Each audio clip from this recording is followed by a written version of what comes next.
welcome to Impact Thursday Night. My name is James Trevette.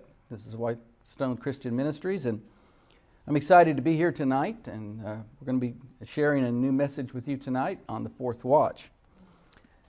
And we've been talking about the beast of the Revelation, and we've done two messages on that to understand the deception that's going around the earth right now and just taking over all the things around us. And the question seems to be, what can we do about this? What is the thing that we can do? Because we see these things are in the Bible and they're written. Well, if they're written, can we change what's written in the Bible? And of course, no, we cannot.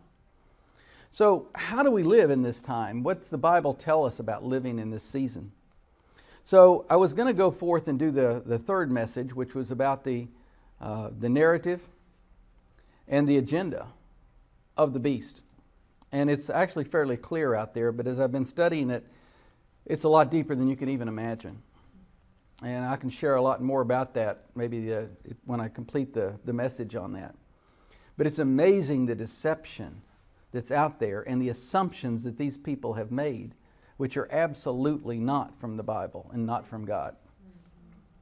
And it's so as we'll go into that and look at the deceptions, we'll see the basis of what it is that the dragon is doing to deceive the world. So our message for tonight is living in the fourth watch. And what's the significance of this? Well, first of all, we need to understand, what does it mean, the fourth watch? Well, the fourth watch, the Jewish night, as you know, is divided into 4 periods, and those are the 4 watches. As you know, the Jews, along with the way God did it, it starts with the night and then the day, which of course is the way the world is. We're going through a period of night, and the day will represent His return.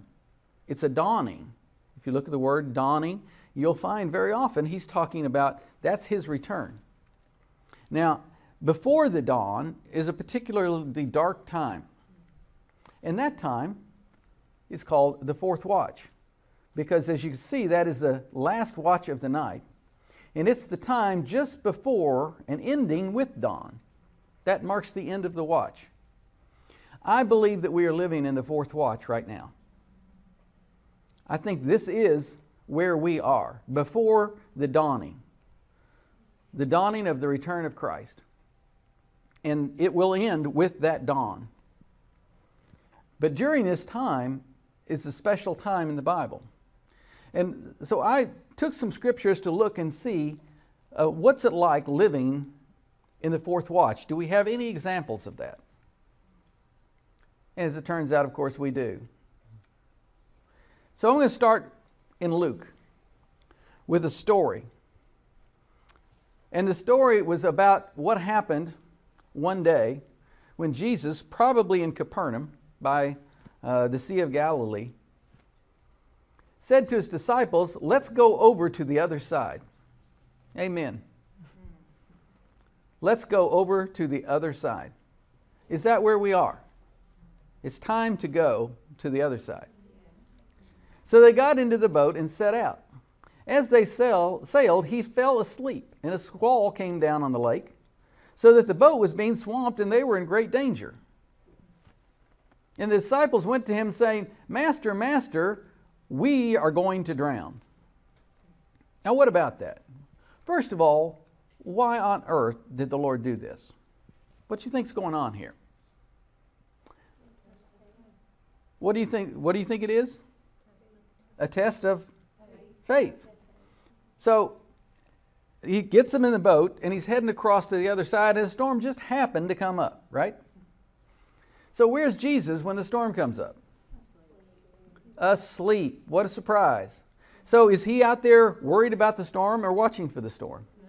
My guess is He may have had something to do with the storm, or certainly knew it was coming. But was He worried about it? No. So what was this? It was a test of faith. He got in the boat and He says, we're going to go to the other side, and I'm going with you, but I'm going to be back here. But I've told you we're going to the other side, right?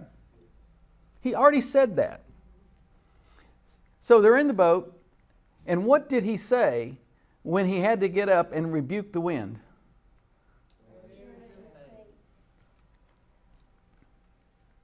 So as we're here in the fourth watch, and we're seeing the storm clouds building, God said, I want you to go to the other side. And you're saying, well, God, he's asleep. My God, the Lord's asleep in the boat. But what's the question? Where is your faith? You've got faith, but in what? Is it in the boat? Is it in your captaining skills?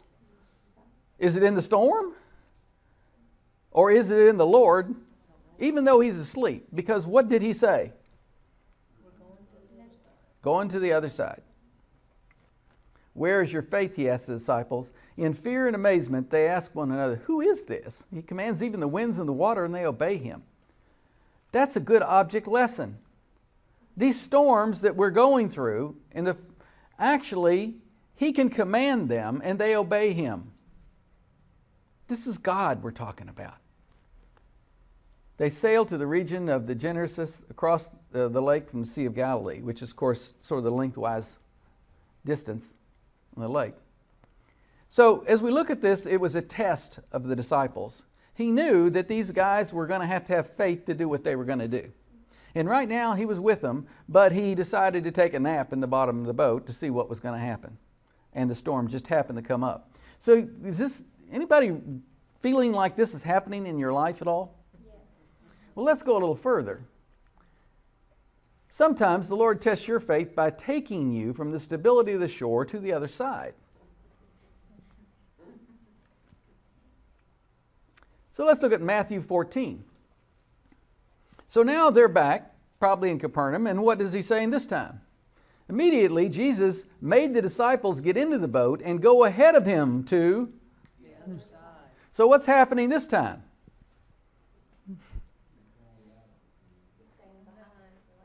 He sent them, didn't he? But he's staying behind. Now you can imagine the disciples thinking, excuse me, but you're sending us over there and you're going to stay here? And how are you going to get there? So, well, maybe he'll hitch a ride with somebody else. We don't know. But he said he did what? He sent them by themselves across the lake. And guess what was going to happen? So when evening came, it's now getting dark, he's there, and they're out there on the water. But the boat was already a considerable distance from land, and what was starting to happen? Buffeted by the waves because the wind was against it. Spiritually, what does wind usually represent? Spirit. So what do you think's against them? The evil spirits. So it's being buffeted by the waves and the wind. Did he know this was going to happen? But this time, he sent them without it. Why would he have done that, you think? Why would they need that enlarged faith? They did. But also, there was a point when he was going to leave them, wasn't it?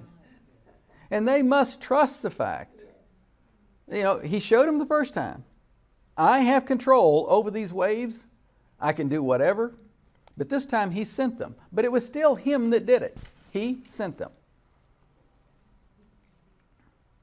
The fourth watch is a time when the Lord tests your faith by sending you from the stability of the shore to the other side. Remember, the first time he didn't send them, he took them. But this time he's sending them. So we're taking it a step further now. The fourth watch is a time when you may feel like the Lord's not in the boat. Because he isn't. He's out, he's watching you. Where is your faith? Remember the question? And you need to answer that question. This is a test, and it's for a very good purpose. The fourth watch is a time when you are buffeted by the waves and the wind is against you. So we are living, you understand, in the fourth watch. We're right there before the dawn, and this is what's happening.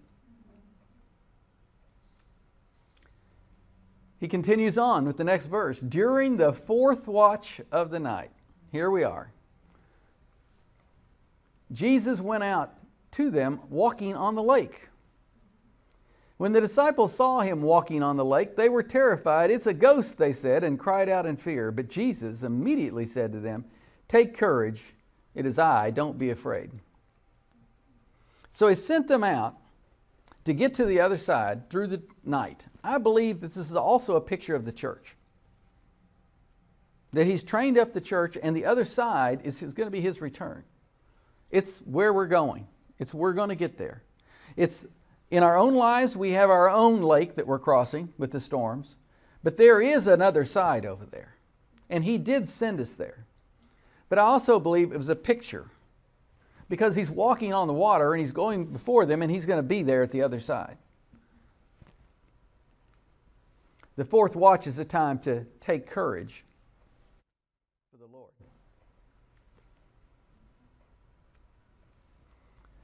If we look at the same story in Mark, another interesting piece is there.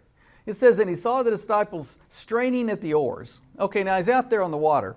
And so what are these guys doing? They're working as hard as they can. And he sees them doing it because the wind was against them.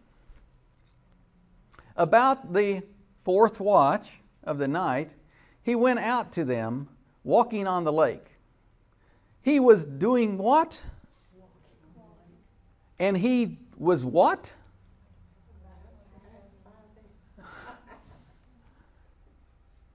You see, wait a minute, they're out there straining on the oars. What do you mean he's out there about to pass them by?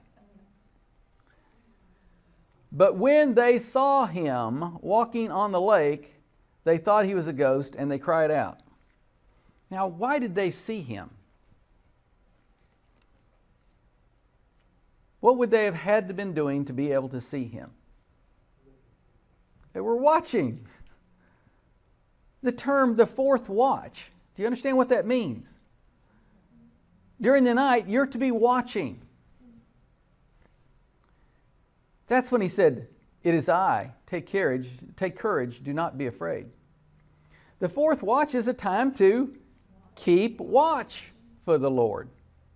Because apparently, if they wouldn't have seen him, what would have happened? Apparently, he'd have walked on by. That's what it says right there. He's about to pass them. But they were watching, and they saw him. So can you begin to see these things in your life?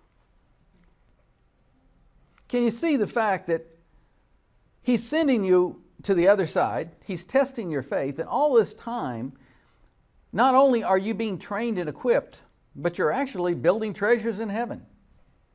He's doing this for you. But he is the one who can command the storm. But if you're paying enough attention and you're watching, just maybe you can see him in the storm. And I believe that many of us are going through this time right now.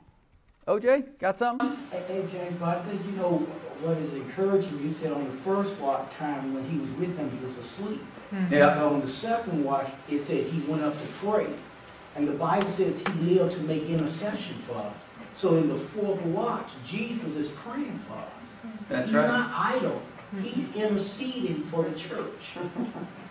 That's a beautiful picture. That as they're going to the other side, he's up interceding. That's right. That's what it says in 23. But now he's interceding in yet a different way. Not just interceding in prayer, but this time he saw them straining at the oars, and he started walking to them on the lake.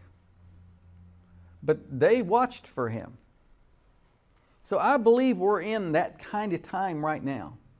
And it's an exciting time. Yes, the storms are going. Psalm 2, why do the nations rage? It's all happening right now. We're in the midst of these storms, and it certainly is contrary to us, and we are certainly straining at the oars. But God himself has sent us to the other side. And there's a purpose for what he's doing. He's preparing us for something very great. And don't think that we're out in the storm alone. Lord, don't you care that we're perishing? Lord, we're drowning? But are you really? Is he really there? Yes. So if you see some things in the Scripture, please, if you can relate to them, share them with me. If you can see some things like OJ immediately saw, that there's an intercession taking place here. It's time to keep watch. He told them in Mark, therefore keep watch, because you do not know when the owner of the house will come back, whether in the evening or at midnight or when the rooster crows or at dawn. Which, by the way, these are the night watches. If he suddenly comes, do not let him find you sleeping. What I say to you, I say to everyone, watch. So, in the midst of this time that we're in, it's a time to watch for the Lord. It's not a time that God is not in charge. It's not a time when He doesn't know what's going on. It's a time when we are to be doing what He said, going to the other side and preparing ourselves. Thoughts, questions? OJ. So, Jay, what does he mean when he said, do not let him find you sleeping? He's saying that we don't know when He's going to return or when He's going to show up. But sleeping basically means that we're not looking for Him in the situation. We basically just said, we're going to not pay any attention to God. We're going to do our own thing. To me, sleeping says that you're out there doing your own thing in the world, that you're no longer aware of Him, and you're not watching for Him in the situation. You're thinking this situation is a bad situation and God doesn't know what's going on. But what if you look through the situation and saw Him in the middle of it? Are you watching for Him in the middle of the situation? You know, Scott, Darren, are you watching for Him in the middle of your job search? Or are you, woe is me, this is just a miserable situation that has come upon us? Or are you looking for signs? I know you're out there, Lord. I'm watching for you in the middle of this thing. Yeah, the winds may be against me, but you control the winds, God. So I'm watching to see what you're going to do. Continuing on with Matthew 14, 25 and 27, it says, the fourth watch is a time to see the Lord in the situation and to cry out to Him. That God knows what's going on in your life, and He may be the author of certain parts of it, but He's there to make you a success. He's going to get you to the other side. But He's actually building up your faith, and at the same time you're building up your reward and your position, because every stroke you take forward on what He told you to do counts. Every one counts. They're all counted. God's keeping score of these things for a blessing, and He wants to give you a blessing. He's preparing you for something very, very great. But we must see Him in the situation. And I think that's where we sometimes fail, and I'm not sure we help each other do that sometimes. Because we'll see there's plenty of little signs along the way, but we're so stuck in our own situation we don't notice that there's signs that He leaves that says, hey, I'm in this thing. Well, God, if you're in it, then we're going to keep going. Because it counts and it matters. Because you could stop this thing right now. OJ has been preaching some messages out of John on Lazarus. And that was an interesting story in Lazarus that he's talking about. He said, you know what? Did Jesus have to go to stop Lazarus from dying? Did Jesus have to go to raise Lazarus from the dead? You know, they said, well, you know, if you would have been here, he didn't even have to be there. And who was Lazarus? And somebody that God loved. Well, wait a minute. If God loved him, He shouldn't have been going through this. But He went through it. But could the Lord have just spoken the word? Did He have to go? So, we don't really understand all of these things that's going on here. But we do know that it matters. And that the Lord is in control. He's God, and He's watching out for us. And He's got an eternal picture. He knows what's on the other side. And He's preparing you for what's on the other side. We just don't understand that. So as we're going through these things, it matters. He does know you're going through it. And it does count. It counts if you watch and know where your faith is. 1 John 4:4.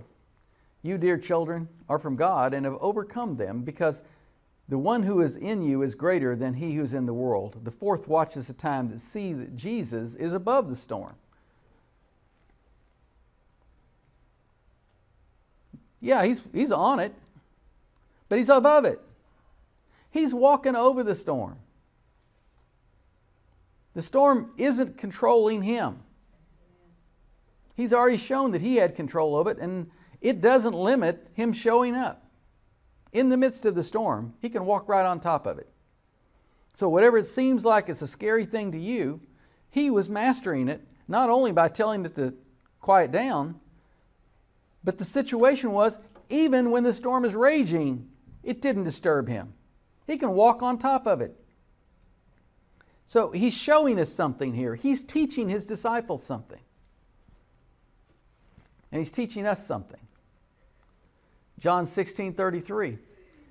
I've told you these things so that in me you may have peace. In this world you'll have trouble, but take heart. I have overcome the world. He's overcome these storms. The fourth watch is a time to take heart, take courage, and take peace. It says take these things. Take courage. He's offering it. He could have easily have stopped that storm. The storm didn't have to come. But it came for a purpose. And we are going through some of these storms right now. And I believe that a lot of the storms we're going through, that God knows about and that He's using for our glory and His glory. As O.J. said, the situation with Lazarus. He loved Lazarus, but Lazarus died. But God got the glory. And so don't think that because He loves you, you're not going to go through things. It may be just the opposite. But the things count, and they make a difference. A huge difference, particularly in the eternal picture that we can't see. We're not going to know that until we're with Him. How these things mattered that we went through, and the fact that we did it in faith. But He's offering us heart, courage, and peace. Continuing on with the story, it said, Lord, if it's you, Peter replied, tell me to come to you on the water. So what just happened here? Was that a smart thing or a dumb thing to do? Smart thing. Why? He's been watching. He saw the Lord. And he said, if that's you, then do what? Bid me to come. Bid me to come. In other words, he saw Jesus was on top walking on the water. He said, this is an opportunity. But now, should he have just jumped out of the boat and ran to the Lord? No. Why? Because what is the important word here? Come. He said, if that's you, tell me to come. Excellent. Because the minute the Lord said, come, what was the situation? Then Peter could walk on the water. If he'd have done it without that, he'd probably sunk. But he was smart enough to say, Lord, I see you in this storm. And Lord, if that's you in the midst of this storm, tell me to come. Because if you speak that word, I can do it. All I have to do is hear you say it. You know, it's like, if you're willing, you know, you can heal me. He says, I'm willing. I got it. So, it's a beautiful thing in the midst of the storm when you see Him and you say, Lord, if this is you in the midst of this thing, then bid me to do this. So when he got the word, at that point, that word was the word of faith, because now he could come, because God has spoken it. Then Peter got out of the boat, walked on the water, and came toward Jesus. He walked on the situation. You understand, they didn't calm the water so he could walk on it. He got out and walked on the midst of the thing that was threatening to kill him. He got out and walked on it. But what an opportunity. God set him up for a beautiful opportunity. He took advantage of it and said, now I know. The fourth watch is a time to ask for a miracle. Right? Yes. We're in the midst of it. I caught you in the middle of this, Lord. I'm saying, I want a miracle. Lord says, I'm pleased. You get it. Now remember, if they weren't watching, they'd have missed all this. They saw him in the situation and said, come. It's time to ask for a miracle. And it's time to hear the Lord and walk over the storm. So we know that we can do that if we listen to him. But it's also a time to do what? Keep your eyes on the Lord instead of the storm. Because what happened? He saw the wind. He was afraid and began to sink. Lord, save me. Now what did the Lord said? Take courage, it is I, do not fear. Well, nice try. But he tried. Yes, he at least tried. He got out and he realized that he kept his eye on the Lord, he could walk on the water. When he got distracted by the circumstances, the waves again, he began to sink. This is a picture for us in the fourth watch on how to walk. This is in the Bible. This isn't the devil overcoming God. This is God's Word. And if you see what He says coming to pass, is that bad news or good news? Good news. That's good news. Does it weaken your faith or strengthen your faith? Strengthen. So, as we understand these things out of the Bible, we know that God knows the storms. They're written. He knows exactly what's happening. Lord, don't you know that we're in this situation? He's thinking, it's in my book. Yeah, I know it. I wrote it, remember? But that means that it's an opportunity for us. And that's my point here. This fourth watch is an opportunity. An opportunity to do what Peter did. To talk to the Lord and get that word that says, come. And when you get that word, get out of the boat and go for it. If you sink, you sink. But did Peter die there in the lake? No. What happened? The Lord saved him. He said, you have little faith, he said. Why did you doubt? So first is, where is your faith? And now, hey, you got some faith, but you doubted. He's training us. He's equipping us for something very great. And they climbed into the boat and the wind died down. Well, why would that have happened?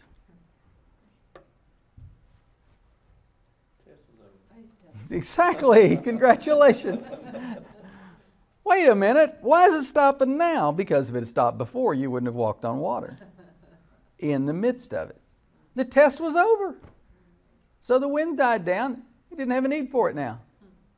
You overcome the world. Even your faith. We just don't understand, do we? We're like Martha and Mary when she goes to Jesus and said, don't you care that Mary's left me to do all the work? I mean, we have prayers like that. Lord, don't you care that we're perishing? I mean, don't you care that I'm straining against the oars? He's thinking, you don't get it. This is for you. We're building up an eternal picture. Once this is over down here and we move into the kingdom, you're not going to get this again. This is your chance to overcome the world. With me, this is your chance to know. You know, Scott, this is your chance to know what's going to happen in your life. Now, are you going to walk in faith or not? You can be miserable, you can complain and fear and all this stuff, or you can say, God, I'm going to take this opportunity. I believe you're the ones who orchestrated this because you gave me a few words on stuff. So I'm going to do what you said because I want to know. Because we're probably not going to get this chance in the kingdom. The things that we're going through now aren't going to be there. It's not going to be like this. That's why it's important now. He's taking the situation now. The things that we're going through now are important because we're building up the faith points. We're overcoming the world. And I'm telling you, this is the time. The fourth watch is right before the dawn. That's when things look the darkest. So how do things look? So what's over the people? Thick darkness, gross darkness, right? So what happens right before dawn? There's something called a morning star. And he says, I will give you the morning star. At that time when it's the darkest, that's the brightest thing you see. So who's going to be the morning star? You are. Jesus is going to make you the morning star, it says. That means that you can be a light. Isaiah 60, right? Arise and shine. The light has come, for the glory of the Lord has done what? Upon, that's right, us. So it's a time, it's an exciting time to be alive. You don't want to miss it. You want to be watching and you want to call for, Lord, this has got to be you. There's no way I could be going through this and you not know this. So God, you know what I'm going through. Catherine, He knows. He's got to know, right? He's got to know every day how you feel and the ups and downs of not knowing for sure whether you're going to be able to get out of bed and survive the day or not. He's got to know that. So you got to see Him in there somewhere. But you do. You're looking. I know you are. And you are seeing Him. And you say, well, Lord, if I see you in this, then you got to know this is going on. You got to know this, what's happening here. So, Lord, I want to walk on the water. I want to walk on top of this thing. Because if I can walk on top of this thing, then as far as I'm concerned, it can go away because I've already walked on top of it. And you're walking on top of it. You're showing up, you're out there volunteering, and you're doing the things. You're walking on top. It's tough, but you're doing it. So I don't know. Maybe at some point it goes away. But Lord, I want to get the points. You know, I don't want to go around the mountain again. Gosh, that rock looks familiar. Have we been here before? No, I don't want to do that. You know what I'm saying? I want to say, I want to come out of this thing with the whole package. I don't want to do this again. I don't want to repeat third grade, fourth grade, nothing. I want to pass the test and go on. So, Lord, whatever it takes, you know. But I'm going to watch. I'm going to try to walk on top of it. And hopefully, this is the time for my miracle. While others are complaining, I want to watch for you. And I say, hey, this is my ticket.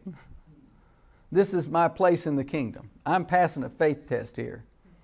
You know, and you go to college, they're going to give you tests. And that's how you go on to the next class. So I want to pass kingdom school. And you do it by passing a faith test at the end. It's not a knowledge test, it's a faith test. And you know that because you can go to every doctor in the world. It's not going to make any difference when you're trying to pass a faith test, right? But when you finally realize you could go to the worst doctor in the world and he could take it and say, boom, you're healed. What just happened? He said, your faith was in the doctors, not in me. I can heal you with a doctor or without a doctor. So if I'm not ready to heal you, we're still in the midst of it, then you're not going to find the answer. I am the answer. I am the resurrection and the life. I am the way, the truth, and the life.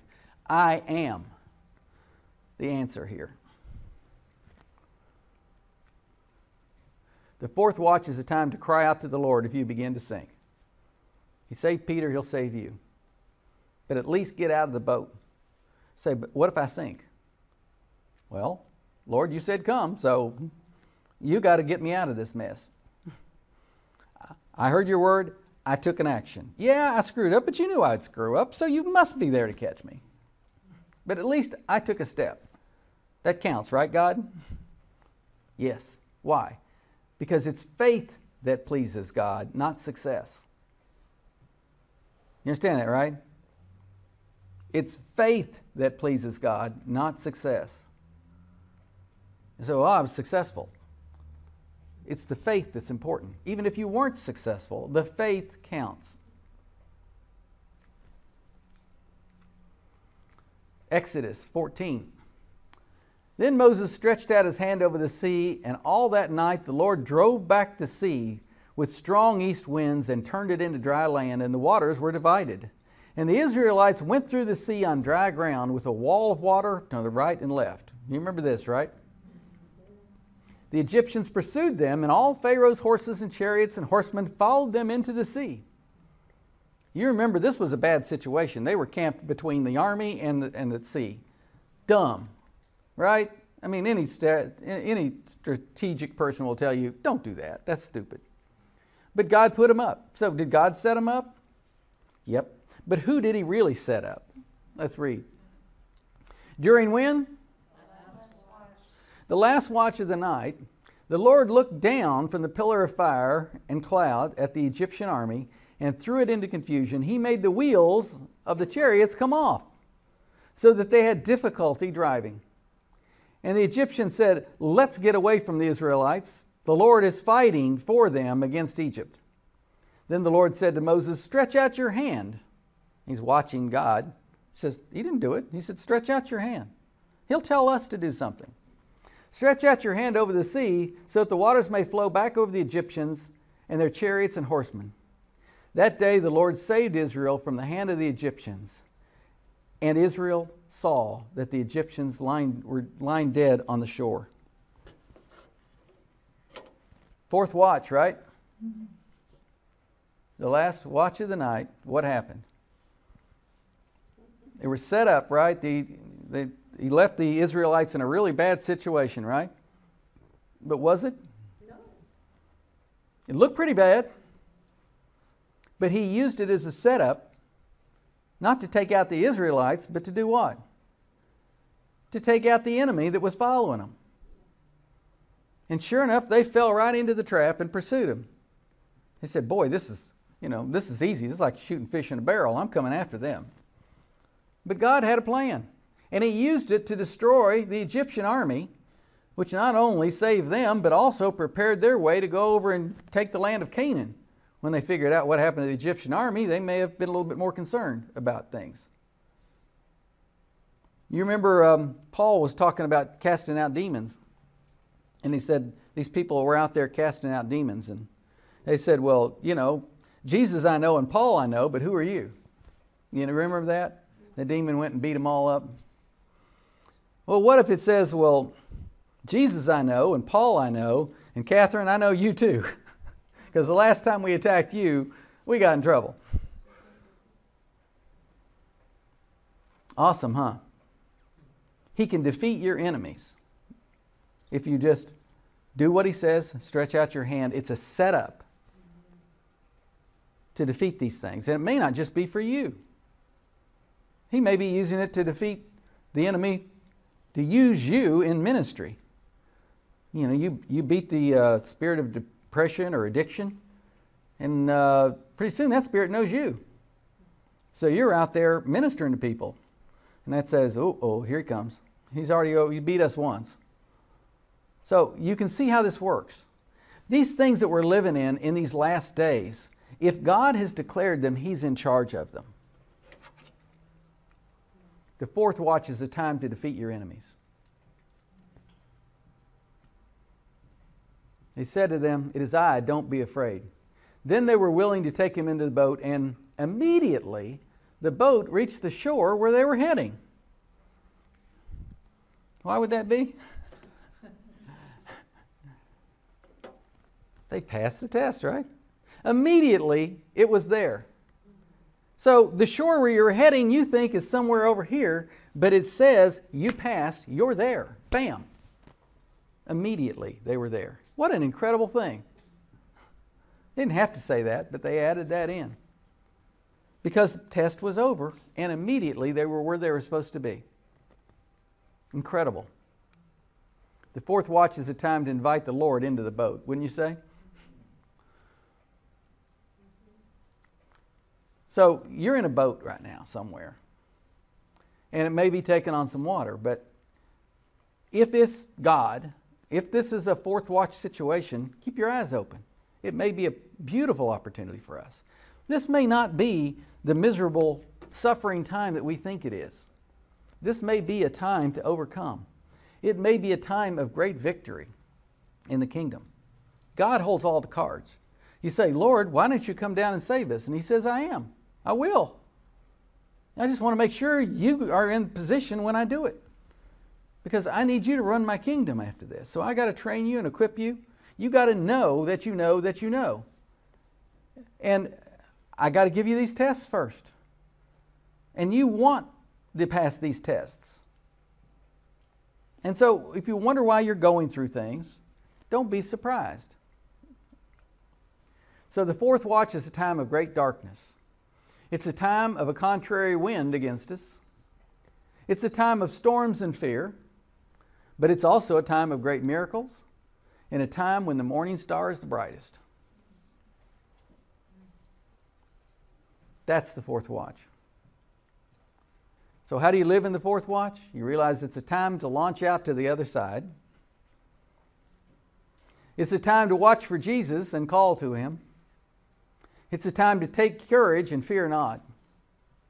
It's a time to ask for the big miracle. I'm not sure Peter did anything bigger than that as he thought about it. A time to believe for faith, to walk on the water. And it's a time to invite Jesus into the boat. Living in the fourth watch. So, are we there? Are we willing to keep on working on the oars? He said, go to the other side. Are you going to give up? Where else are you going to go? If He's put you in the situation, keep pulling on the oars, but keep looking. At some point, you're going to see Him in the storm. And you say, aha, this is you, God. This is a test. And you know, it's like isometrics. I feel like I'm not moving anything, but my muscles are building up. But what you don't see is somewhere up there, you're building the points in heaven. You know, you're a reality show in heaven, right? I mean, there's people watching the Catherine channel. They get together every day and watch that up in heaven. How's she going to do today? And you don't realize that there's a cloud of witnesses up there, right? That big crystal sea is probably a big TV set, and all are standing around it watching you. And they're watching your channel down here. Here you are, a reality show. It matters what you do. It matters what you say. And the situations, they matter. You say, well, Lord, I want a perfect life. And He said, fine. You'll get one later, but if you get one now, it doesn't count. Yeah, you can be a monk and you can go somewhere and just avoid the world. But then what? Why be here? You're not going to pass the faith test. David had to do it. Jesus had to do it, so you're going to have to do it.